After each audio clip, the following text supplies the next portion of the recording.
Shalom saudaraku dalam Tuhan. Saudara, kali ini Juma tidak mampu menjawab beberapa pertanyaan yang disampaikan apologet Kristen, di mana mereka mempertanyakan tentang nabinya Juma. Nah, saudaraku dalam Tuhan, kebiasaan Juma kalau ada pertanyaan yang cukup tajam, dia mengalihkan pembicaraan dan membahas Alkitab. Tetapi pada akhirnya Juma dibuat tidak berkutik oleh apologet Kristen ini. Mari kita lihat videonya dan dukung apologet Kristen dengan like, share video ini supaya menjadi berkat bagi banyak orang. Mari kita mulai menekan tombol like sekarang juga dan mari kita lihat videonya. Kamu ke saya dong, kayak saya nih, mata saya ke depan. Ya, coba jawab kau. pertanyaan saya dulu. Jawab pertanyaan saya dulu. Kenapa bukan ke saya? Akhlak baik daripada Muhammad. Matamu harus ke saya. Jawab dulu pertanyaan saya, jangan lari semua. Jawab pertanyaan saya. Ayo, jawab. Matamu harus ke saya, jangan ke Ayo, Google. jawab dulu. Ke Jawab saya, dulu matanya ke pertanyaan saya. Matanya ke saya Jawab dong. dulu pertanyaan saya dong. Kenapa takut kali menjawab pertanyaan saya ini semua? Terlalu sulit ya menjawab pertanyaan saya mengenai akhlak baik daripada Muhammad ya. Ya. Mulutmu lebih lincah daripada matamu. Satu saja Saya saya minta sudah perbuatan baik menunjukkan daripada Muhammad. Ya. Perintah Rasulullah dipraktekkan. Rasulullah kemudian mengatakan tidak boleh berkata kepada ibu, apalagi memanggilnya dengan panggilan pelacur. Yang saya Sunda. tanya adalah perbuatan baik daripada Muhammad. Perbuatan itu apa sih semua? Kamu tahu apa itu arti perbuatan itu yang dipraktekkan, oke? Yang dipraktekkan. Dia Bagaimana tidak dia pernah mempraktekkan sementara bapaknya dibilang di neraka? Saya sudah jawab tadi. Saya sudah jawab tadi. Saya sudah jawab tadi. Oke? Astaga. Saya sudah jawab. Nah, sekarang Apa kau yang kau tunjukkan. jawab? Sekarang kau Apa yang tunjukkan. kau jawab? Coba kau tunjukkan Apa yang apa kau baiknya jawab, Yesus Suma? kepada ibunya. Coba. Satu aja. Pertanyaan saya saja kau belum bisa jawab kok. Ini kan kamu yang menentang. Perbuatan baik Yesus kepada ibunya mana? Saya jawab. Ya. Alasan umat muslim itu mempercayai Muhammad ini sebagai nabi penyempurna. Nah, ini yang selama ini tidak pernah terjawab sama sekali dari teman-teman muslim. Ya. Jadi saya minta mungkin dari Pak Zulkiflinya bisa memberikan bukti ya bahwa Muhammad ini benar-benar adalah nabi penyempurna. Yang disempurnai dari segi apanya gitu. Kami umat muslim ini sangat bingung. Kok bisa ya nabi ini diklaim sebagai nabi penyempurna, yang disempurnai apa gitu. Biar teman-teman semuanya bisa lihat. Silakan Pak Juma. Oke, silakan, sumber sudah berjalan, Pak Juma. Oke. Jadi pertanyaan yang sangat bagus. Apa yang disempurnakan oleh Al-Quran? Jadi ketika kita berbicara mengenai Al-Quran, berarti ini terkait dengan kitab-kitab sebelumnya. Di mana kitab sebelumnya, di mana para nabi itu tentu diutus membawa syariat, hukum-hukum Tuhan. Di mana hukum Tuhan itu jelas adalah merupakan pedoman hidup manusia di dalam kesehariannya, kaitannya berhubungan dengan Sang Pencipta alam semesta dan juga hubungannya dengan sesama makhluk, ya, sesama manusia. Nah, apa yang kemudian yang disempurnakan oleh Al-Qur'anul Karim? Tentu adalah syariat. Syariat-syariat yang diajarkan oleh Allah kepada nabi-nabi sebelumnya yang belum disempurnakan. Itulah yang diajarkan, yang disempurnakan oleh Al-Qur'an. Contoh, tapi sebelumnya mereka juga bersyahadat, berikrar, mengajarkan, meyakinkan umatnya untuk mengetahui bahwa Tuhan pencipta alam semesta itu hanya satu. Ya, hanya satu, bukan dua, bukan tiga, dan dia tidak pernah berinkarnasi. Kedua, nabi-nabi sebelum Rasulullah Muhammad SAW itu telah mengajarkan bertaubat, mengajarkan berdoa kepada Allah, mengajarkan beribadah dengan cara bersujud. Ya. Ketiga, nabi-nabi sebelumnya mengajarkan sunnah, mengajarkan berpuasa, mengajarkan beramal soleh, mengajarkan mengucapkan insya Allah, mengajarkan berhijab, mengajarkan bersuci, bertakhir atau berwudu, mengajarkan mengkafani orang yang sudah mati. Itu ajaran para nabi terdahulu. Dan itulah serangkaian ajaran syariat yang disempurnakan oleh Al-Quranul Karim, yang disempurnakan oleh Allah melalui khatam nabiyyin Rasulullah Muhammad SAW. Sekarang saya bertanya kepada Anda, kalau Anda mengaku sebagai pengikut Yesus, tolong jelaskan kepada saya, di mana kapan Yesus mengatakan dirinya mengajarkan agama Kristen? Di mana ajaran poin intinya adalah menyembah, menuhankan Yesus, menganggap Yesus sebagai Tuhan Sang Pencipta alam semesta. Di mana Yesus menjamin keselamatan bagi orang yang menuhankan dirinya. Silakan.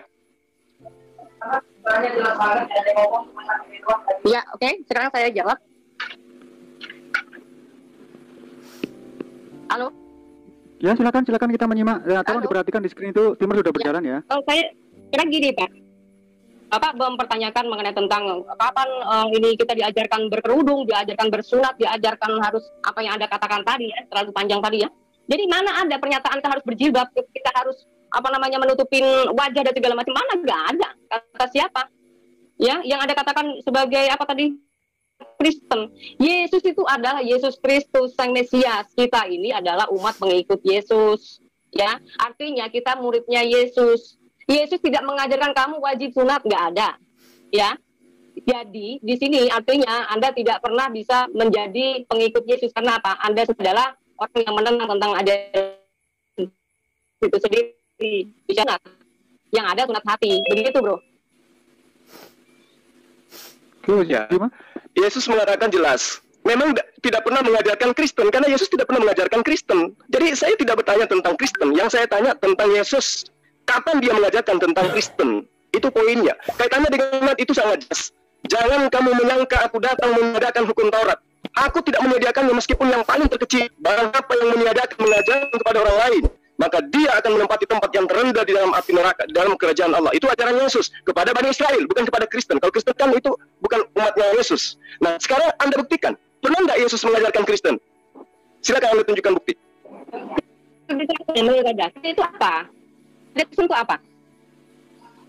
Kristen itu apa dulu? Kamu harus tahu. Definisi Kristen itu apa dulu? Coba saya jawab dulu kamu ini.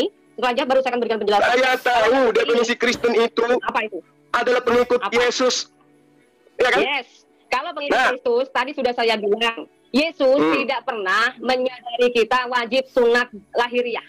Yesus juga tidak mengajarkan kita wajib berhijab. Mana Pak ayatnya? Di mana? Ayat berapa? Tolong passwordnya ya, silakan. Di mana Pak? Jadi ganti-gantian. Nah, ucapkan. Di mana Pak ayatnya? Coba berikan dalil. Silakan dijawab. Anda jawab dulu saya, mana dalil pernyataan Yesus mengajarkan kekristenan? Kalau dalilnya Yesus mengaku untuk Bani Israel bertaburan di dalam kitabmu. Sekarang ayatnya Yesus diutus untuk Kristen mana? Tunjukkan pada saya. Makanya saya bilang katanya pengikut Kristus, pengikut Yesus. Kalau Kristus itu artinya, ya kan? Pengikut Kristus harus mengikuti Yesus. Yesus tidak pernah menyuruh kita wajib sunat lahir, Pak. Dari tadi paham maksud saya. Yesus juga tidak menyuruh kita wajib berkerudung, Pak. Mana ayatnya? Saya bilang kan begitu, ya kan? Kalau udah tahu definisi Kristus adalah pengikut Kristus, kita harus ngikutin ajarannya dia. Terutama salah 1 Matius 28, ya 19 mengatakan, kita wajib menjadikan semua bangsa itu adalah muridnya Yesus dan bukan muridnya Muhammad. Saudara, bagaimana saudara ini? Anda belum menjawab. Loh, udah saya jawab. Anda belum menjawab dalil di mana Yesus mengajarkan kekristenan menyembah dirinya. Silakan. Handle dulu biar diskusinya nggak saling tumpang tindih. Silakan ya. Kalau sudah selesai berbicara, ucapkan. Silakan dijawab. Jadi timnya itu nggak bergonta-ganti. Ini moderatornya bingung ini kalau semua saling menjawab. Ini gimana ngaturnya? Sedangkan ini waktu tim bercatur. Ini Kupius. Silakan. Pak moderator, saya kan sudah memberikan penjelasan ya mengenai tentang definisi Kristus ini apa kan gitu. Saya tanya Pak Zuma bilang itu adalah pengikut Kristus. Di situ saya sudah memberikan penjelasan pengikut Kristus yang harus ngikutin ajarannya Yesus. Yesus tidak pernah menyuruh umatnya untuk wajib sunat lahiriah. Yesus juga tidak pernah menyuruh untuk berhijab. Kalau memang apa yang ditanyakan oleh Bang Zuma itu tadi seperti itu, saya minta dalilnya dari mana gitu loh Pak. Silakan Pak Zuma. Pertanyaannya semoga dipahami sama Mas Zuma ya. Silakan Mas Zuma. Oke. Di dalam Yohanes, coba dengarkan baik-baik. Di dalam Yohanes 10 ayat 27, Yesus mengatakan, jika aku mengenal muridku mengenal aku, mereka mendengarkan perkataanku dan mengikuti aku. Sekarang, ketika Anda mengatakan, mana dalilnya Yesus memerintahkan berjilbab? Mana dalilnya Yesus memerintahkan bersunat? Saya jawab kembali, saya tanya balik kepada Anda. Mana dalilnya Yesus mengajarkan Bani Israel untuk menyembah dirinya? Tunjukkan, silakan. Kalau kita melihat ya, apa yang tertulis bahwa firman itu adalah Allah itu sendiri dan firman itu menjadi manusia. Nggak usah dia menyuruh-nyuruh kita menyembah, tetapi Yesus tidak pernah menolak ketika dia disembah. Ya, tapi yang pertanyaan saya yang tadi Pak, ya, kalau Yesus itu harus di perintahnya atau perkataannya, menuruti perkataannya, muridnya harus mengikuti perkataannya. Perkataan Yesus, pergilah jadikanlah semua bangsa muridku. Yang jadi pertanyaan, kenapa kalian bisa mempercayai Muhammad sebagai muridnya Muhammad, bukan muridnya Yesus untuk membaptis? Bagaimana Bang Zuma? Silakan jawab. Ketika kami percaya kepada Rasulullah Muhammad SAW, ya, itu adalah merupakan sebuah perintah dari Allah, ya, bahwa di dalam surah Ali Imran ayat 31, Qul in kuntum tuhibbunallaha fattabi'uni yuhibbukumullah wa yaghfir lakum dzunubakum wallahu ghafurur rahim. Katakanlah, in kuntum tuhibbunallah, jika benar-benar kalian mencintai Allah, kata Rasulullah Muhammad SAW, fattabi'uni, maka ikutlah kepadaku. Ini perintah.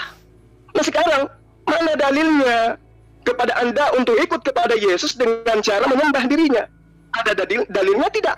Padahal di dalam kitab Anda sendiri, di dalam Matius, ya, Matius 19 ayat 29, di situ dikatakan, Lukas 14 ayat 26, ya, jika orang yang mengikuti aku tidak membenci ayahnya, ibunya, istrinya, anaknya, saudara perempuannya, saudara laki-lakinya, dia tidak bisa menjadi muridku. Itu pertanyaan, itu jawaban Yesus. Nah sekarang ketika saya tanya kepada Anda, tunjukkan dalilnya. Di mana Yesus memerintahkan Anda untuk menyembah dirinya? Silakan. Sudah, oke, sudah saya bilangin Pak ya, Tuhan saya ini bukan gila sembah. Tuhan saya ini bukan Tuhan songong yang pengennya disembah tapi nggak mengasihi, ya. Tuhan saya itu benar-benar penuh kasih, ya, yang maha pengampun. Kita udah diberitahu pribadinya sebagai Tuhan yang pernah menjadi manusia. Itu kita manusia harus tahu diri, kan kita punya akal budi, Pak, ya kan?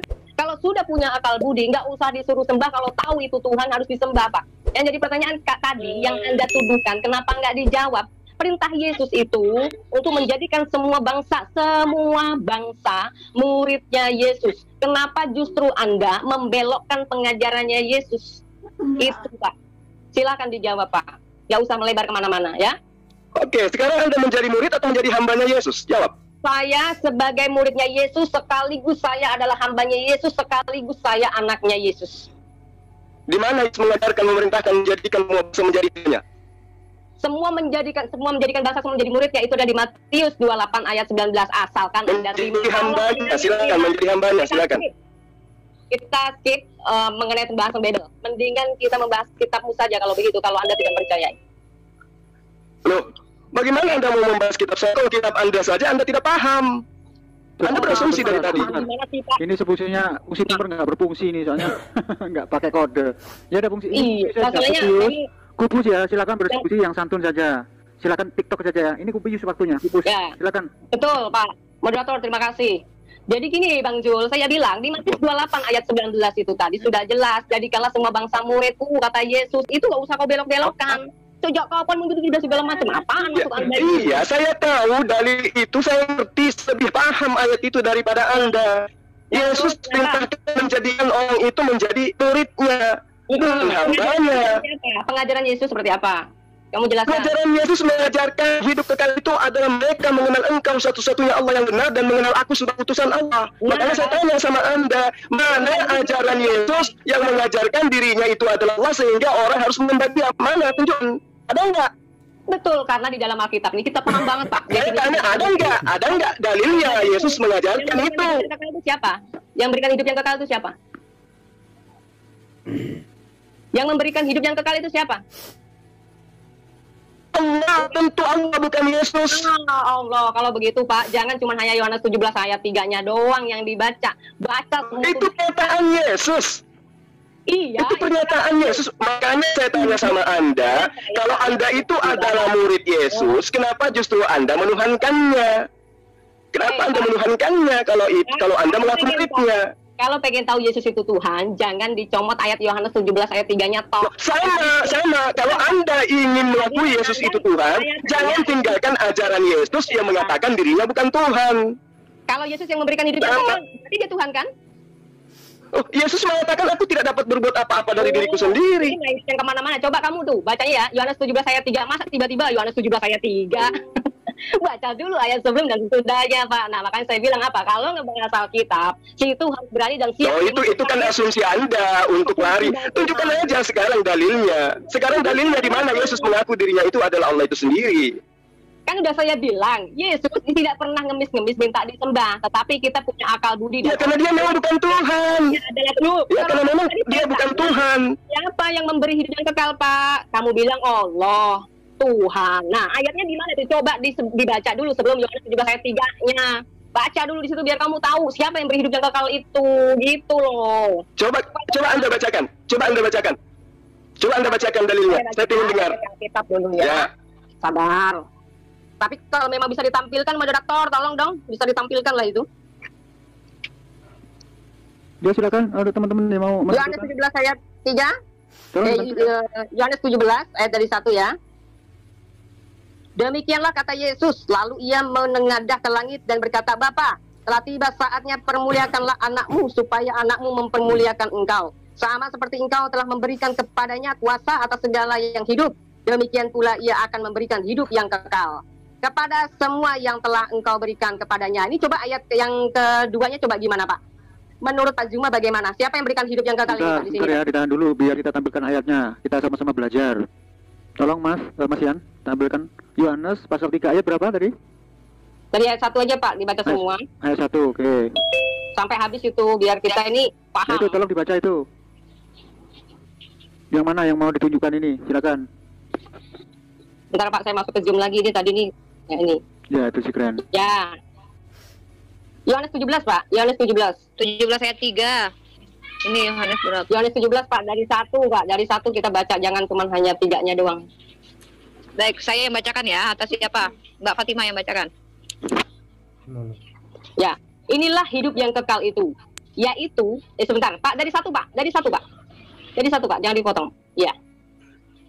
Demikianlah kata Yesus. Lalu ia menengadah ke langit dan berkata, Bapa, telah tiba saatnya permuliakanlah anakmu, supaya anakmu mempermuliakan engkau. Sama seperti engkau telah memberikan kepadanya kuasa atas segala yang hidup. Demikian pula ia akan memberikan hidup yang kekal kepada semua yang telah engkau berikan kepadanya. Ini di sini konteksnya, ia juga memberikan hidup yang kekal kepada semua yang telah engkau berikan kepadanya ya. Inilah hidup yang kekal itu, yaitu bahwa mereka mengenal engkau satu-satunya Allah yang benar, dan mengenal Yesus Kristus yang telah engkau utus. Aku telah mempermuliakan engkau di bumi dengan jalan menyelesaikan pekerjaan yang engkau berikan kepadaku untuk melakukannya. Oleh sebab itu, ya Bapa, permuliakanlah aku padamu sendiri dengan kemuliaan yang kumiliki di hadiratmu sebelum dunia ada. Aku telah menyatakan namamu kepada semua orang yang engkau berikan kepadaku dari dulu. Ini kok kepotong? Lanjut Pak, yang 6-nya belum selesai nih Pak. Lanjut ayatnya semua Pak. Itu ayat 6 sudah. Itu dibaca aja Pak. Lanjut sampai ke atas nggak bisa Pak dibaca. Ini sampai 6 doang. Nah, aku telah menyatakan namamu kepada semua orang yang engkau berikan kepadaku dari dunia. Mereka itu milikmu dan engkau telah. Jangan di jalan-jalan terus ini jalan-jalan. Udah stop. Udah Pak. Stop dulu saya biar kita baca dulu. Mereka itu milikmu dan engkau telah memberikan mereka kepadaku dan mereka telah menuruti firmanmu. Sekarang mereka tahu bahwa semua yang engkau berikan kepadaku itu berasal daripadamu, sebab segala firman yang engkau sampaikan kepadaku telah kusampaikan kepada mereka dan mereka telah menerimanya. Mereka tahu benar-benar bahwa aku datang daripadamu dan mereka percaya bahwa engkaulah yang telah mutus aku. Aku berdoa untuk mereka, bukan untuk dunia aku berdoa, tetapi untuk mereka yang telah engkau berikan kepadaku, sebab mereka adalah milikmu. Lanjut lagi Pak. Dan segala milikku. Stop. Oke. Stop. Dan segala milikku, itu sudah terlihat itu. Dan segala milikku adalah milikmu dan milikmu adalah milikku. Dan aku telah dipermuliakan di dalam mereka. Ya ini harus digaris bawahi juga ya.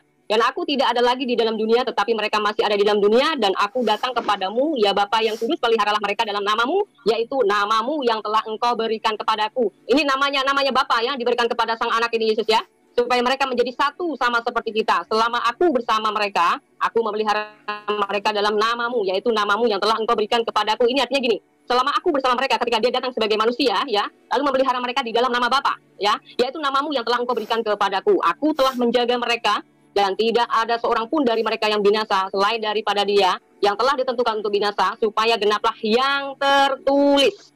Ya, ini semuanya Yesus datang ini menggenapi ya, seperti halnya di Matius 5 ayat 17 itu mengatakan dia datang tetapi dia datang untuk menggenapinya. Nah ini Yohanes 17 ayat 1 sampai selesai ini memberikan penegasan bahwa kedatangannya sebagai manusia harus menggenapi apa yang tertulis dalam kitab para nabi. Ya ini tadi barusan kita baca bersama ya. selama aku bersama mereka ini tadi ya, genaplah yang tertulis dalam kitab suci di ayat 12-nya. Lalu ke-13, tetapi sekarang aku datang kepadamu dan aku mengatakan semuanya ini sementara aku masih ada di dalam dunia. Dia mengatakan ini karena selama dia masih ada di dunia, supaya penuhlah sukacitaku di dalam diri mereka. Ya, oke, mungkin sampai sini juga sudah lumayan cukup, tetapi lebih bagus memang harus baca. Aku telah memberikan firman-Mu biar kita di sini kepada, jelas. Oke. Aku telah memberikan firman-Mu kepada mereka dan dunia membenci mereka. Ya, karena mereka bukan dari dunia sama seperti aku bukan dari dunia. Aku tidak meminta supaya engkau mengambil mereka dari dunia, tetapi supaya engkau melindungi mereka daripada yang jahat. Mereka bukan dari dunia sama seperti aku bukan dari dunia. Kuduskanlah mereka dalam kebenaran, firman-Mu adalah kebenaran. Sama seperti engkau telah mengutus aku ke dalam dunia, demikianlah pula aku telah mengutus mereka ke dalam dunia. Dan aku menguduskan diriku bagi mereka, supaya mereka pun dikuduskan dalam kebenaran. Dan bukan untuk ini saja, tetapi untuk orang-orang yang percaya kepada pemberitaan mereka. Supaya mereka semua menjadi satu sama seperti engkau ya Bapa, di dalam aku dan aku di dalam engkau, dan mereka juga di dalam kita. Nah, ini artinya dia membicarakan bahwa apa yang disampaikannya, kemanusiaannya lah dia harus menggenapi semua yang tertulis di kitab para nabi, ya, sebagai utusan. Dan jadi pertanyaan, selama ini Islam selalu menganggap bahwa Yesus adalah sebagai utusan, sebagai nabi saja. Padahal kalau kita lihat di Yesaya 55 itu mengatakan bahwa firman yang diutus, ya, itu adalah firman-Nya, dianya sendiri. Dan itu digenapi di Yohanes 1 ayat 1. Ya, pada mulanya adalah firman, dan firman itu bersama-sama dengan Allah. Firman itu adalah Allah. Lalu di ayat 14-nya apa? Firman itu menjadi manusia. Kan seperti, makanya saya bilang, teman-teman muslim, kalau mau ngebahas Alkitab, jangan cuma comon-comon ayat. Ya, kita membaca satu perikop saja, kita masih membutuhkan, ya, ayat-ayat yang lain. Ya, surat-surat yang lain. Apalagi cuma main comot-comot ayat, pasti sudah di sini sudah nggak akan bisa paham yang di utusan di sini apa. Sudah? Tuhan Yesus diutus sebagai apa? Oke, silakan. Sudah cukup ya? Baik. Oke, silakan Mas Cuma. Dari ayat Yohanes 17 ini, ayat 1 sampai ayat seterusnya, di mana poinnya bahwa Yesus itu adalah datang mengajarkan untuk disembah? Ada nggak? Justru di dalil Yohanes 17 ini menyatakan dirinya itu adalah hamba Allah. Dia utusan Allah. Dari ayat 1 sampai ayat 26, Yesus mengajarkan kepada muridnya, bukan kepada hamba-hamba yang menyembah dia, kepada muridnya Bani Israel. Bagaimana Allah dia mengesahkan, mentauhidkan Allah yang telah mengutus dirinya. Dengan terang sekali Yesus mengatakan, ya Allah. Ya, lalu ia menendahkan tangan ke langit. Itu ngapain Yesus? Berdoa. Lalu Anda mengatakan, sebagai manusia. Lah iya memang dia manusia. Dari mana ke mana Tuhan itu bisa menjadi manusia? Nggak ada. Tuhan itu satu-satunya, kata Yesus. Di ayat 3-nya hidup kekal itu, yaitu mereka. Siapa mereka? Bani Israel. Kalau Kristen kemudian mengatakan Yesus itu Allah, itu juga, itu urusannya Kristen. Makanya saya katakan, tunjuk di mana Yesus mengajarkan tentang kekristenan. Anda tidak mampu menunjukkan itu. Yesus mengatakan hidup kekal itu adalah mereka Bani Israel, murid-muridku, mengenal engkau satu-satunya Allah yang benar, dan mereka mengenal aku, Yesus yang engkau utus. Ayat Yohanes 17 ini, ayat 1 sampai ayat seterusnya, di mana poinnya bahwa Yesus itu adalah datang mengajarkan untuk disembah? Ada nggak? Justru di dalil Yohanes 17 ini menyatakan dirinya itu adalah hamba Allah. Dia utusan Allah. Dari ayat 1 sampai ayat 26, Yesus mengajarkan kepada muridnya, bukan kepada hamba-hamba yang menyembah dia, kepada muridnya Bani Israel. Bagaimana Allah dia mengesahkan, mentauhidkan Allah yang telah mengutus dirinya. Dengan terang sekali Yesus mengatakan, ya Allah. Ya, lalu ia menendahkan tangan ke langit. Itu ngapain Yesus? Berdoa. Lalu Anda mengatakan sebagai manusia. Lah iya memang dia manusia. Dari mana ke mana Tuhan itu bisa menjadi manusia? Nggak ada. Tuhan itu satu-satunya, kata Yesus. Di ayat 3-nya hidup kekal itu, yaitu mereka. Siapa mereka? Bani Israel. Kalau Kristen kemudian mengatakan Yesus itu Allah, itu juga, itu urusannya Kristen. Makanya saya katakan, tunjuk di mana Yesus mengajarkan tentang kekristenan. Anda tidak mampu menunjukkan itu. Yesus mengatakan hidup kekal itu adalah mereka Bani Israel, murid-muridku, mengenal engkau satu-satunya Allah yang benar, dan mereka mengenal aku, Yesus yang engkau utus. Tapi kalau orang Kristen mengenal Yesus sebagai Allah juga, ya itu urusan Kristen. Karena Yesus kelak akan mengusir orang-orang yang bernubuat demi nama Yesus, yang mujizat demi nama Yesus, yang mengusir setan demi nama Yesus. Dengan Yesus mengatakan, kalian semua pembuat kejahatan. Karena mereka tidak melakukan kehendak Bapakku yang ada di surga. Apa kehendak Bapakku yang ada di surga? Pertama, pada Bani Israel, Allah terang mengatakan, ya, di dalam kitabnya bahwa Anochi kasem ka asel hop sei jika me erets mit sarim mit bets afadim. Aku Tuhan, aku Allahmu yang membawa engkau keluar dari tanah Mesir, dari tempat perbudakan. Lalu Allah mengatakan kepada Bani Israel, bukan kepada Kristen loh ya, kepada Bani Israel. Lo yihleha Elohim akhirim al-falana. Jangan ada padamu wahai Bani Israel, ada padamu Allah lain di hadapanku. Jadi kalau Kristen yang bukan Bani Israel bikin Allah lain, ya itu urusan Kristen. Maka dari tadi saya tanya kepada Anda, mana ajaran Yesus tentang kekristenan? Anda nggak mampu menjawabnya, karena memang Yesus hanya untuk Bani Israel. Lohi yeleha Elohim akhirim al-farana. Jangan ada padamu Allah lain di hadapanku. Makanya ketika Yesus datang memberikan mujizat, mampu memberikan orang buta melihat, orang lumpuh berjalan, membangkitkan orang mati, imannya orang Yahudi tidak bergeming sedikit pun untuk menduakan Allah dengan Yesus. Tidak sama sekali. Dan bagaimana dengan Kristen? Oh, Kristen ini mohon maaf, bahkan Kristen itu adalah penumpang gelap, bukan pengikut Yesus, tetapi mereka adalah pentuhan Yesus, bukan murid Yesus, tetapi pentuhan Yesus. Makanya Anda keteteran ketika saya tanya, kalau Anda paksakan Matius 28 ayat 19, jadi kalau semua bangsa muridku, padahal bangsa murid yang dimaksud di situ 12 bangsa, bukan bangsa Indonesia, bukan bangsa Malaysia, bukan. Bangsa yang dimaksud itu adalah suku bangsa, suku murid-muridnya ada 12 suku. Jadikan kedua suku muridku itu sebagai muridku, sebagai pengikutku. Kalau dia mengikuti aku, tentu mereka akan menyembah hanya kepada Allah. Tentu mereka mengakui aku sebagai utusan Allah. Udah selesai. Ayat Yohanes 17 Anda baca sampai ayat 26, Anda harusnya malu. Membaca ayat itu lengkap justru menerangkan Yesus itu adalah hamba Allah. Makanya di dalam Yohanes 4 ayat 22 Yesus mengatakan, aku menyembah Tuhan yang aku kenal, kalian menyembah Tuhan yang kalian tidak kenal. Itu yang dikatakan oleh Yesus. Jadi ketika Anda mengatakan tidak, Yesus itu adalah Tuhan, tunggu dulu. Ada ratusan ayat di mana Yesus menerangkan dirinya itu adalah manusia, dirinya itu adalah utusan Allah, dirinya itu berdoa kepada Allah. Apakah ada Tuhan berdoa kepada Tuhan? Tidak. Jadi dalil yang Anda katakan tadi itu sangat terang, sangat jelas kan Yesus itu adalah utusan Allah. Makanya di dalam Al-Qur'an ketika Anda mengatakan tadi, Yesus mengatakan, jadikanlah segala bangsa muridku, segala bangsa menjadi muridku. Demi Allah kami umat Islam sedang menjadi murid Yesus. Murid mengajarkan untuk taat kepada Allah, Islam melakukan itu. Yesus mengajarkan syariat, Islam melakukan itu. Yesus mengaku dirinya Rasul, Islam mengakui itu. Tidak sah keimanan seorang Muslim kalau tidak mengakui Yesus itu sebagai utusan Allah. Ya Bani Israel, inni Rasulullahi ilaikum. Kata Yesus kepada Bani Israel, wahai Bani Israel, sesungguhnya aku ini utusan Allah untuk kalian. Kenapa kalian tolak? Aku ini utusan Allah untuk kalian. Makanya dikatakan di dalam Markus 12 ayat 29, Shema Israel, Adonai Eloheinu Adonai Ahad. Dengarkanlah wahai Israel. Tidak pernah dia mendengarkan, tidak pernah dia menyeru, dengarlah wahai Batak, dengarlah wahai Bugis, dengarlah wahai Jawa, dengarlah wahai Makassar. Tidak pernah. Yesus selalu menyeru, Israel, Israel, Israel. Jadi kasihan Anda ketika saya tanya, mana ajaran Yesus yang berkaitan dengan Kristen? Mengatakan, apakah tidak paham apa tingkatan daripada apa definisi daripada Kristen? Siapa?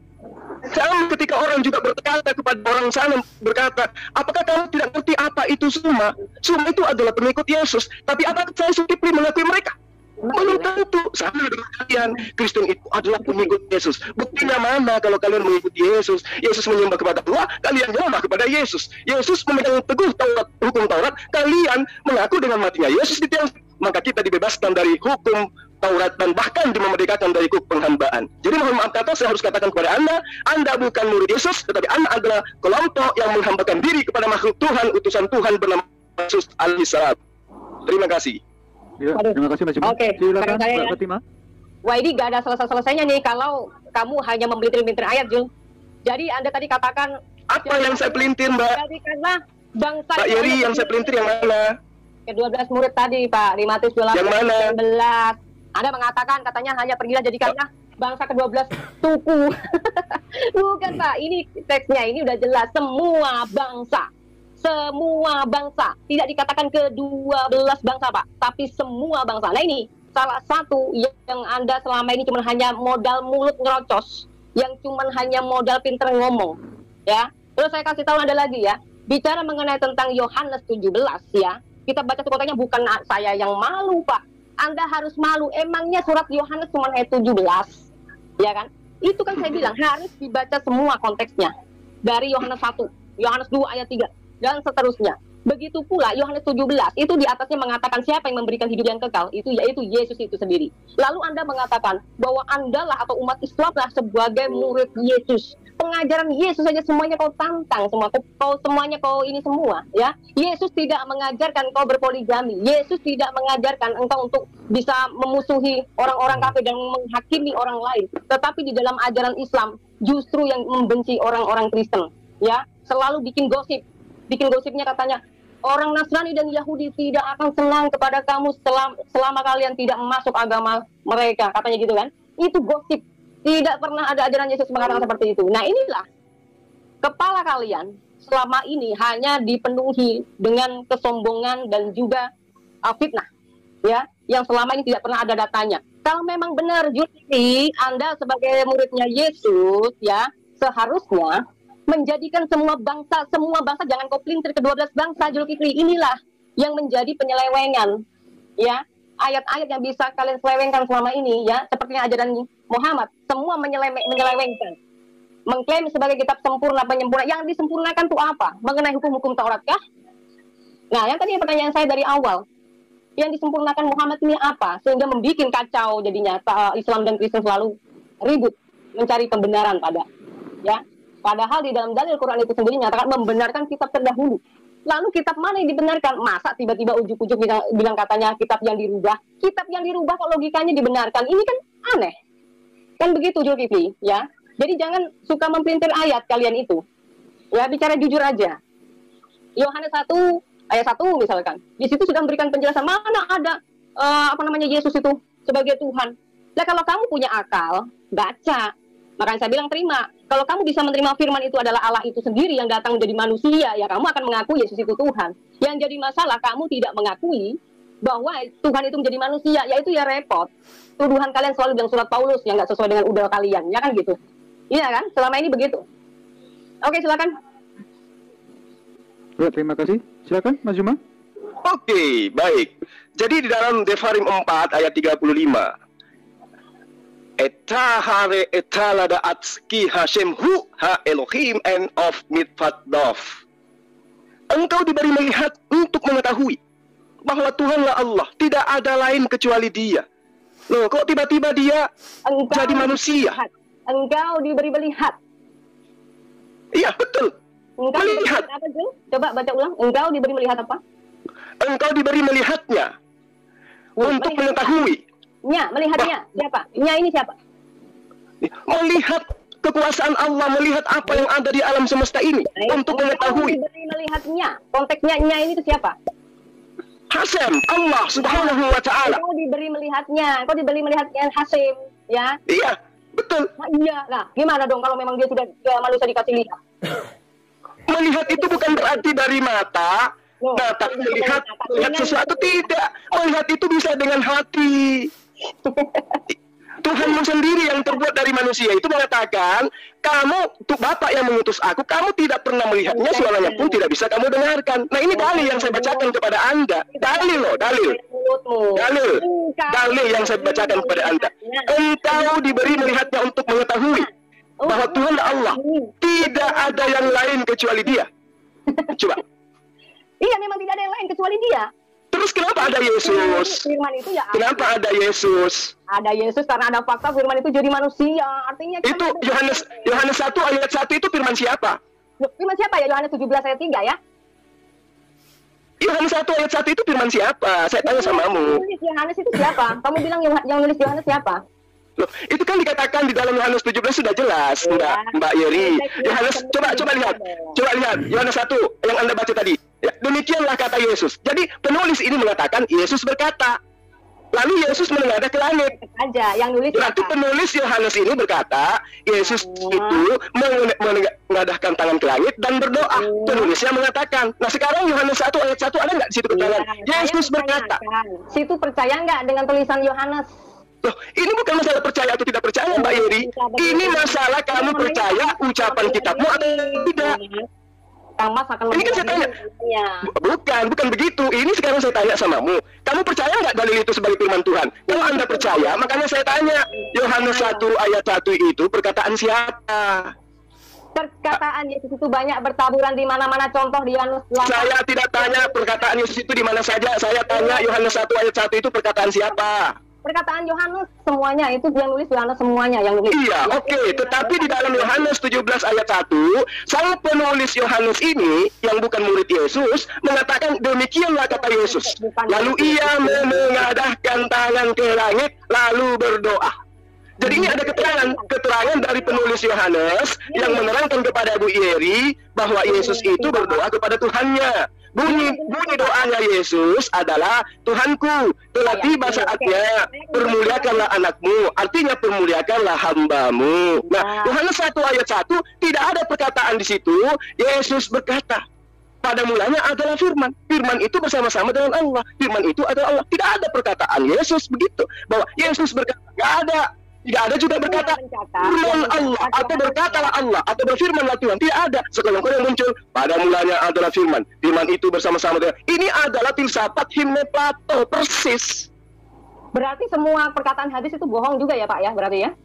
Ya tergantung. Kalau dia sanadnya ada yang cacat, matanya tidak sempurna, perawihnya diragukan, maka itu dhaif, itu ada maudhu, itu ada yang sahih, ada hasan dan seterusnya. Makanya belajar asbabul wurud hadis.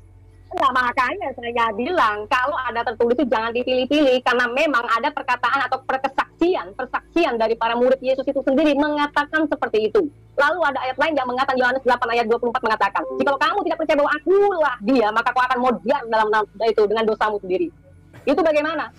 Apakah Yesus bicara seperti ini juga kamu gak akan percaya?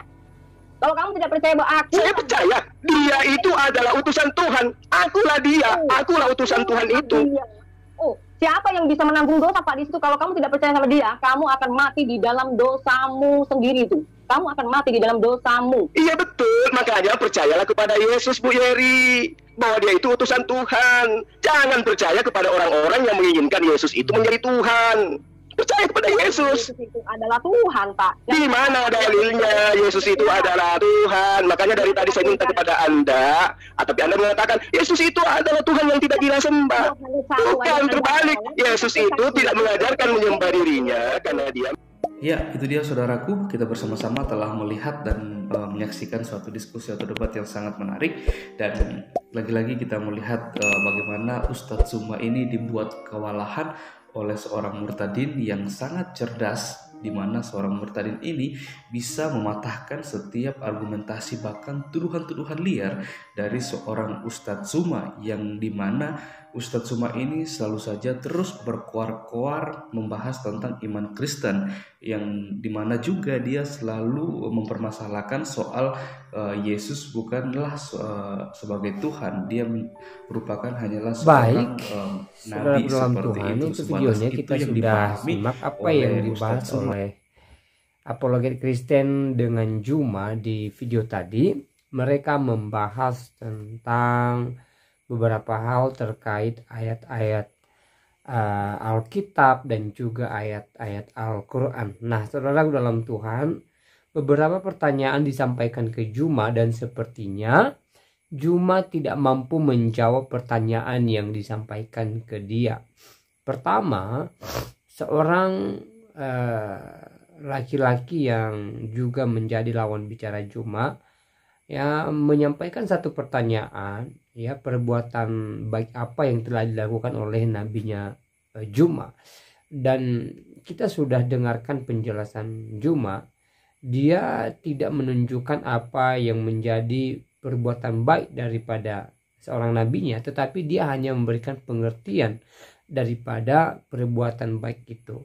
Jadi dalam hal ini Zuma tidak menjawab pertanyaan, ya. Dan berikutnya, ya, seorang Kristen cerdas atau apologet Kristen juga mempertanyakan apa sih yang disempurnakan oleh Nabi Muhammad gitu loh. Dan beberapa pertanyaan lain disampaikan ke Zuma, tetapi sepertinya Zuma tidak mampu menjawab dengan baik. Dia hanya berusaha mengalihkan pembicaraan dan membahas Alkitab. Itu merupakan kebiasaan daripada Zuma. Ketika dia tidak mampu menjawab pertanyaan-pertanyaan yang disampaikan ke dia, maka dia berusaha mengalihkan pembicaraan ke Alkitab. Nah, saudaraku dalam Tuhan, harusnya Juma fokus menjawab apa yang menjadi pertanyaan-pertanyaan daripada apologet Kristen ini tentang kitabnya dan nabinya. Ya, dia harus memberikan penjelasan terbaiknya sebenarnya supaya apologet Kristen dan juga pendengarnya boleh mengerti tentang jawaban Juma dari pertanyaan yang disampaikan. Tetapi saudaraku dalam Tuhan, ya, yang kita lihat di video tadi, Juma hanya berusaha mengalihkan pembicaraan dan berusaha mengarahkan pembicaraan ke Alkitab, ya, membahas Alkitab dan mempertanyakan tentang Yesus Kristus. Ya, sebenarnya pertanyaan-pertanyaan Juma pun ya pertanyaan-pertanyaan ya anak kecil yang sebenarnya tidak perlu dijawab, karena apa yang dipertanyakan oleh Juma sudah dimuat di dalam Alkitab atau jawabannya ada di dalam Alkitab. Jadi sebenarnya Juma tidak perlu bertanya hal itu. Dia cukup membaca Alkitab dengan baik, ya, mempelajari Alkitab dengan baik, maka saya percaya bahwa dia akan menemukan jawaban dari pertanyaan-pertanyaannya dia gitu loh, tanpa harus mempertanyakan ke orang Kristen. Cuma saya perhatikan bahwa Juma tidak belajar Alkitab dengan baik gitu loh. Terbukti ketika dia membahas Alkitab pun selalu saja ngawur, ya, penafsirannya selalu saja tidak sesuai dengan penafsiran Alkitab pada umumnya. Nah, saudaraku dalam Tuhan, selebihnya seperti apa tanggapan saudara setelah menonton video tadi? Silahkan tulis di kolom komentar. Tuliskan tanggapan yang baik, yang positif, terutama tanggapan yang memuji memuliakan nama Tuhan dan yang memberkati kita sekalian. Dan kiranya video ini memberkati kita. Tuhan Yesus memberkati kita semua. Shalom.